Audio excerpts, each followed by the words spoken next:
We are finally at the end of March, and I gotta say, guys, April is going to be a banger.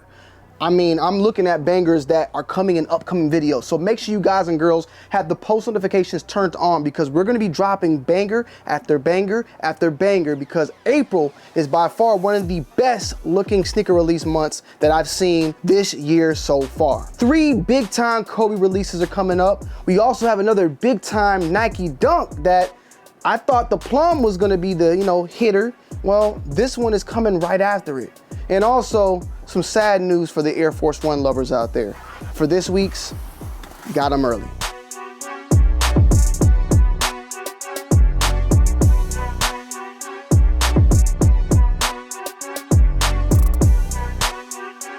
All right, y'all, so first things up, we have a pair of Air Force Ones. These haven't even released yet. Now, there's no set release date because they're just Air Force Ones, and usually Air Force Ones just drop. They don't really drop like other sneakers, but we have an Air Force One, and this is called a light British tan Air Force One low.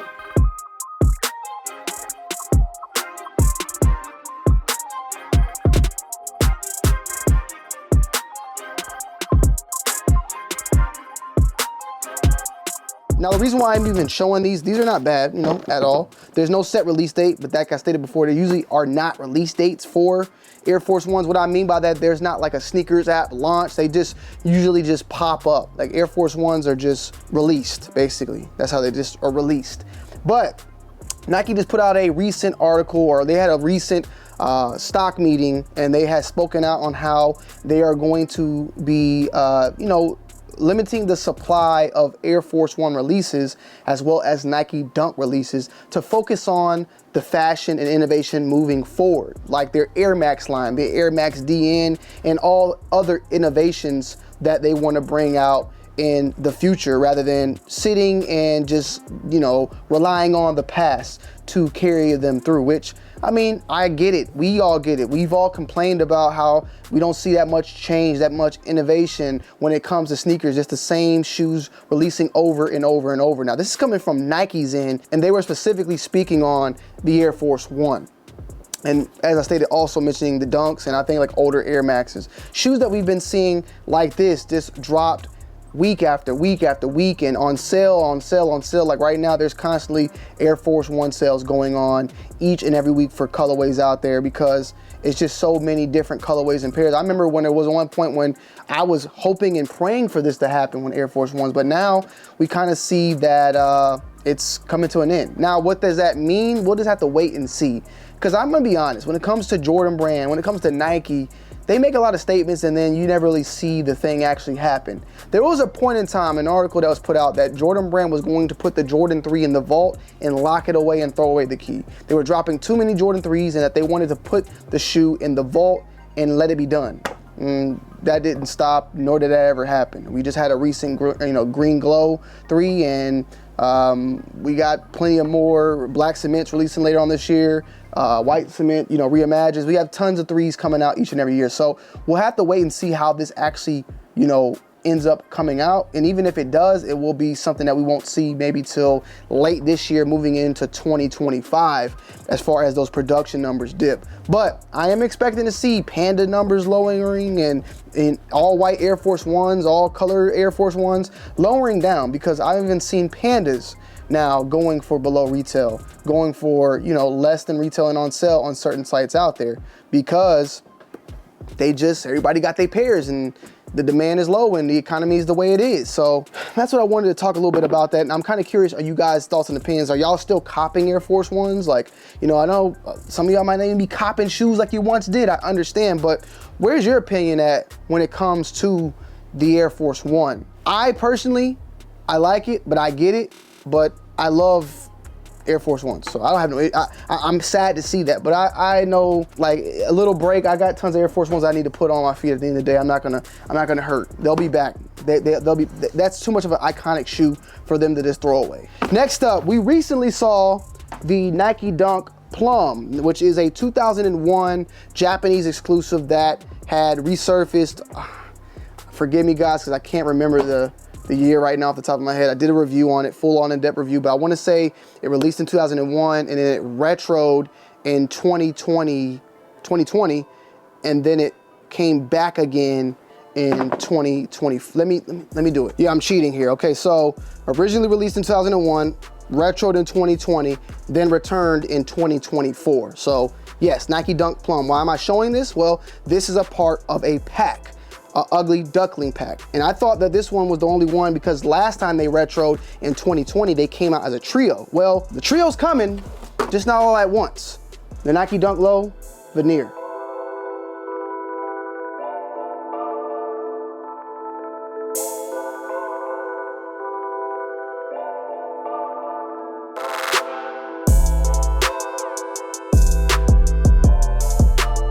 So we are seeing this, and this right here in particular is a GS version, Dunk Low. Well, actually it says Nike Dunk Low SP and it says 5, so a 5 in men's. Why would it say that? Well, because they want to charge you that $115 price point, even if you wear GS sizes. So this will be a 5 in men's, a 6.5 in women's, but the women's that want to buy this is going to be spending that $115. But we have the veneer now retroing in 2024. Now we're only missing the ceramic, which we're gonna put our money on it that we're gonna get a ceramic this year. There's no reason to drop these two shoes and miss out on the last one. But the plum dropped 2 weeks ago or so. This is dropping more than likely in April. That's what I'm thinking it's gonna be dropping because we're seeing them pop up now. And then the ceramic maybe May or who knows. There's no release date on this one yet, but I would imagine it's coming very, very soon. I'm also gonna drop I'm gonna do another got 'em early where I go a little bit more into detail on this because this is like a size 5 and I definitely think that this deserves its own video as its own, like, I'm gonna drop this along with another, when I get the 8.5, I'm gonna drop this with another video, like another shoe. I'm probably gonna have another dope sneaker along with it, but I'm gonna get the 8.5 and then go more into detail on it. But I wanted to at least show you guys that we are getting the veneers. So if you missed out on the plum, here's another chance here. The plums did fairly well. They sold out. They're selling for like $30 over retail. Last time I checked, like 146, 150 bucks, but it could be more now, so don't hold me to it. But we are getting these, and these are nice, man. Joker vibes, you know, got a little bit of that skunk vibe in there. It's a nice looking shoe, and in my opinion, it's one of the best, or better, not gonna say best, some of the better Nike Dunk Low actual colorways. But stay tuned for probably tomorrow or Tuesday or something. I'm gonna drop another video of another Nike Dunk Low that's coming out that I really, really like as well. But be on the lookout, real good quality off the rip. I got the plums. Will I keep the veneers? I'm gonna have to wait and see, but I like these colors too, man. I can't lie. I'm gonna keep one out so y'all can stare at it. I'm gonna be honest though, I do like these. I do like these, so I might let it be a part of it. It's only right to keep the pack together. And last but not least, a shoe that I've wanted for a very, very long time, originally releasing back in 2013. That's kind of when I started my sneaker journey on Twitter. I said on Twitter, on YouTube. It's been that's 11 years now. The Nike Kobe Protro Venice Beach.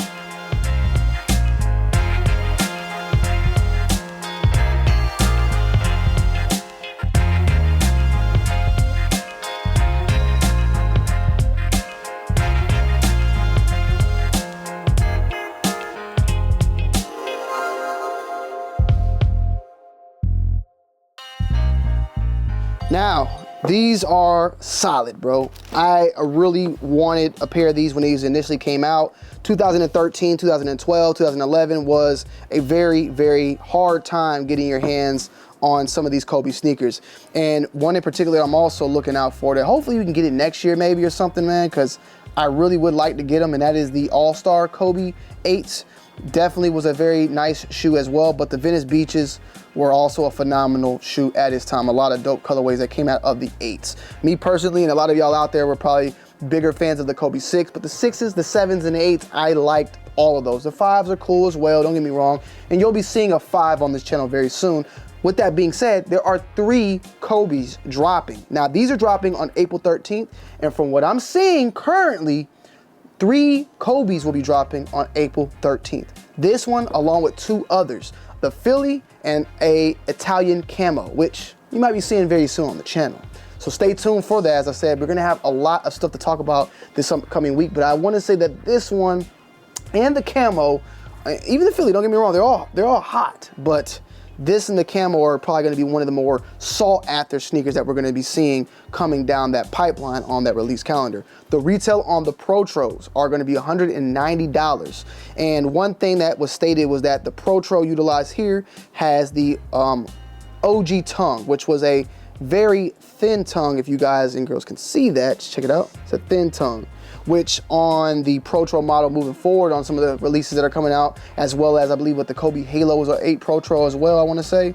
I'm quite sure that Protro the 8 was a Protro, the Halo, the all white one. It had a fat tongue, and they were saying that the future Protro models, all the Protro models that are coming out will have that more cushioned tongue, whereas this one in particular has the OG tongue of the Venice Beach. And I wanted to check, because it's been a little bit of a minute now, but just want to check and make sure that the price point, so the Halo, that's what I was thinking. They went up, at least on this particular pair, it's being rumored to be at $190. Now, the Halo that released on August 23rd, it was at $180. So there is a $10 increase on this particular one. I don't know if it's because they're trying to make it like the original or they're playing along with that Venice Beach colorway. If you guys know, the inspiration of this is the graffiti art at, over on Venice, during Venice Beach, somewhere that Kobe liked to, just be in general with his time with the Lakers, but also just in general, Kobe liked to be on Venice Beach. And I believe he broke his, I know he was playing a basketball pickup game back as a rookie as well. I don't know if that was at Venice Beach, but I do know he broke his arm playing a pickup game at like this randomly. Let me see. Let me do a little history check. Yeah, I was making sure that. So yeah, Kobe broke his wrist in beach basketball game. He fell during a pickup game at Venice Beach and broke his left wrist. The injury benched Kobe for the most of the preseason camp, and you've seen pictures with him like with the cast and all. So, he's been well known to circulate the Venice Beach area, but these are definitely a very, very nice shoe in general. Now, are Kobe's the best looking shoe to rock as a casual, like everydayer? I mean, you could finesse it, but I'm not thinking about rocking these with jeans. Some Kobe's I can do that with, but I'm more so shorts. I'm rocking it with my shorts. I might rock it with some sweatpants, just on some chill vibes, but you can wear it. Nowadays, sweatpants have kind of been like the gallery department type of ordeal, stuff like that. Like you've seen people wear sweats almost as like streetwear. So there is ways to utilize this and rock this. I think personally, I'm gonna buy every single Kobe I can get my hands on. This is what it is. I told y'all guys I'm a collector at the end of the day. Like I collect shoes that are sentimental in value, and a shoe like this, a shoe like a Green Bean 5 or a Taxi 12, the classic shoes, like I'm gonna go after those shoes at the end of the day. The new colorways of things, like I can pass on some of those things. So a Green Glow 3, like no. A Green Glow 4, maybe. Even then, that's kind of still too new for me because I actually owned it at one point and got rid of it. But like a shoe that I did not have that's old, like a Venice Beach or a Grinch 6 or stuff like that, I'm gonna try to go ahead and get my hands on these. So these are definitely something in the closet. Now the Philly joints, those might be an iffy one, but man, they're all gonna be, well, that one, I don't know about the Italian camos, the retail on all those, but if they're gonna be around that 190 on each of them, which I highly doubt, I think they might be a little bit cheaper like for the 5s, but we'll see.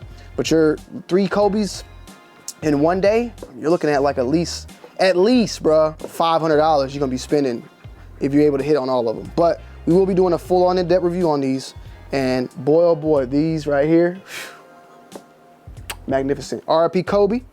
The box, Kobe 8 Protro, Stadium Gray / Metallic Silver, has the 8.5 and then the 10 for the ladies. Let me know you guys' thoughts and opinions down below in the comment section. I love y'all. I appreciate y'all as always, and I'm gonna see y'all on the next one. I'm out. Peace.